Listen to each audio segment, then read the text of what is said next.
Okay, so we're back. Oh, I should have read that envelope. We're back here. We're gonna do it again. We're gonna try one more time. I'm going to leave by myself. I'm gonna ditch everyone. It's gonna go well.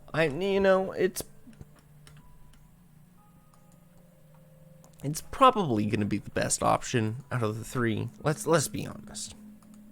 We're gonna run tests. Yeah, I'm gonna wait for Stefanov's response. I'm gonna go to the medical room, find the results, report at the mess hall. I'm gonna open the door. I'm going to say, wait a second, peas and potatoes at the same time? I'm going to call out Uranev. Crew's going to process the information. Orbarev's going to stand up slowly. I want to stop him, but, he's not of this world, and everybody's going to cry out for the horror that they've witnessed. Now we're going to say that we need to evacuate, and I'm going to say it was a monster, but we need to bring everyone. He's going to say no, and I'm going to look at him in disdain, and I say we need to act now. At this point, I'm going to escape on my own. After seeing what it did to Uranev, choosing to stay here is the same as choosing to die. You slowly start to edge towards the kitchen as the others coalesce into small groups.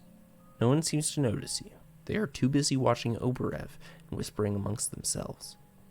Finally, you arrive at the door.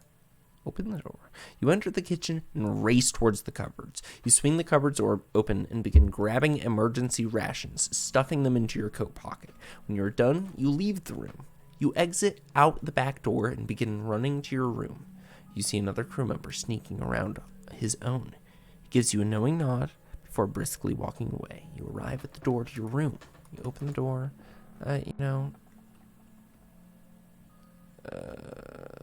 This is all very standard. No time, leave the room. You race out of the room and start heading towards the lifeboat. The lifeboat is only a few more turns away, but as you turn the corner, you spot something in the distance. 3 of the crew walking into a room, but that is not what stops you in your tracks.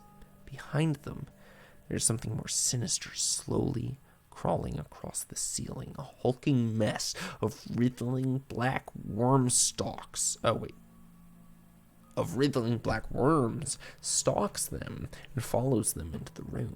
The creature. You immediately dart behind the corner and cover your mouth with your hand, desperately trying to muffle the sound of your breath. After a moment, you work up the courage to peek your head around the corner to look, but the monster is nowhere to be found. Wait. Suddenly, you hear a terrified scream and a loud, deafening bang that reverberates throughout the hall. Gunshot! There's silence for a few moments. Suddenly, there's another shot, and a blood-curdling shriek fills the air. It's unlike anything you have ever heard before.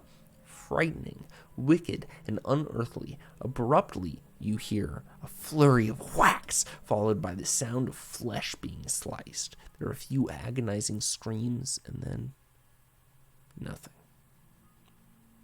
Your breathing comes short and erratic as you listen to them die. Well, I'm going to go back.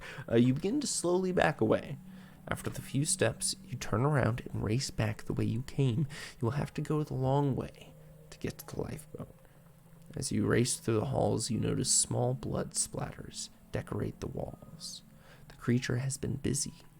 Without even thinking, you start to run faster, huffing with every step. And as you run, you see a figure in the distance. It looks like Obarev.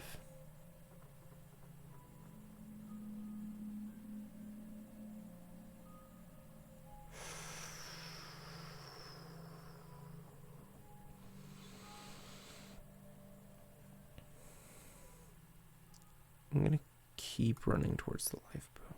As you turn the corner, you see the lifeboat in front of you. A wave of relief washes over you as you run towards it and get in it. However, quickly, the relief turns to panic as you realize that the engine has been ripped open. You try to start it, but nothing you do seems to work. You curse vehemently at the engine, but that does nothing except make noise. I will paddle! There's still a chance. You can still paddle. You can scan the entire boat, but you can't find a single paddle. You curse and find a large pole. It'll have to do.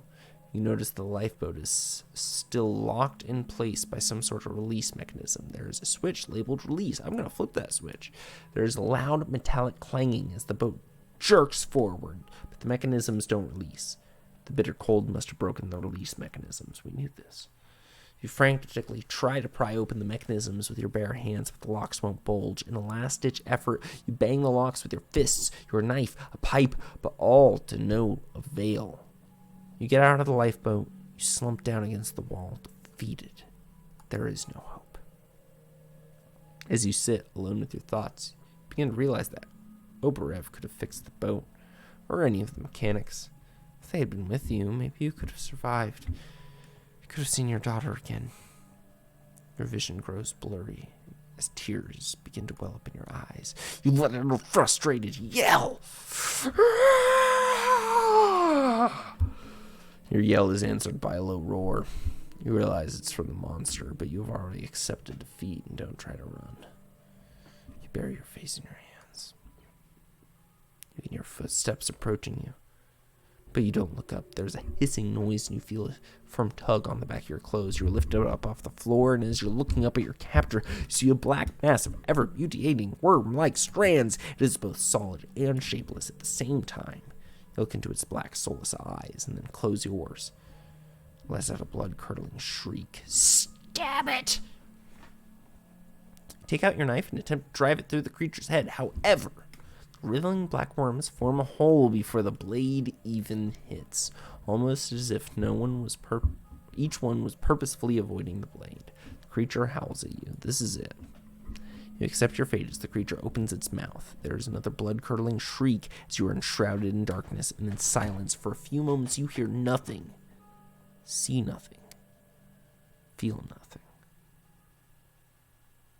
But then you begin to hear voices of humans, all talking with one another, advising something, telling it what to do. Some of the voices sound familiar and others foreign. After a while, you begin to realize that one of the voices belongs to Uranov, and others of the crew.